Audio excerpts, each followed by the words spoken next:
志行，另外一个上新的现场要来关心，这是香港政治秘书长黄之锋一行人来到台湾访问行程，今仔日已经要尾声，准备要登去香港。今日早起时的行程是来到立法院拜访民进党团和国民党团，针对香港上新的动静，发表伊上新的看法，这回来听伊讲法。在这次我们来到台湾的行程里面，我们也会跟不管是民进党、时代力量。 还有就是国民党的立委做交流，因为香港的抗议活动，就算是香港政府撤回这个逃犯条例，我们所主张的就是5大诉求缺一不可。所以为了去要求警方停止暴力，还有争取香港人民主选举的自由，所以我们的抗议活动、我们的示威还会持续下去。这次来到民进党的立法院的党权去做交流，就是因为我们希望跟台湾不同的朋友去说明现在香港的情况，也希望台湾能够不分党派、不分派别，也支持香港人争取一个民主选举的制度。除了这个民主选举的制度以外，我们这次来到也希望跟这个立法委员去做交流，特别是其实现在。我们在过去一段时间也有一些来到台湾的香港人联络我们，说明他们来到台湾之后面对的困难还有挑战，特别是不管他们的签证的安排，还有他们新一年要在大学开学，其实这些的问题我们也会跟立法委员做交流，还有我们现在也知道。 不管是有台湾人在中国大陆里面被扣押，还有就是现在有3个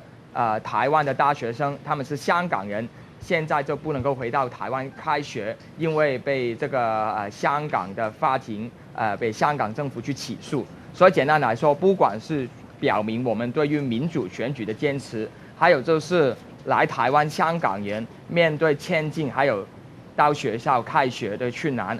还有就是这个台湾大学生不能够回到台湾的大学去开始他们的学习，其实这些问题我们也会做一些交流。所以你今天会拜会国民党团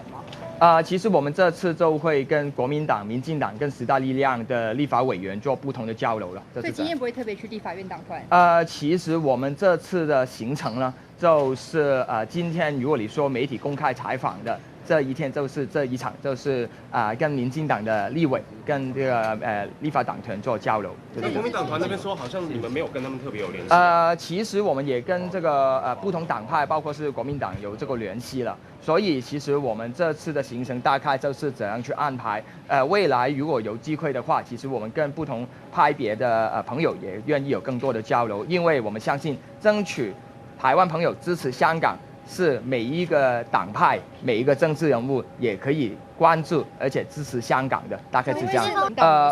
5大诉求缺一不可。现在林郑月娥不单止不愿意去让香港人有民主选举的机会，还不愿意设了独立的调查委员会，去让退休的大法官去调查警察的大手部，还有警察在抗议活动里面所用的暴力。 所以我们相信，在10月1号之前，不只是香港人会出来捍卫香港人应该有的自由，我们也相信来自全世界不同地方，不管是英国、美国、加拿大、澳洲、日本、韩国，或是台湾，我们也希望在9月27号或是9月28号，我们有全球的大串联，也是支持香港人去争取自由、捍卫民主，就是这样。谢谢。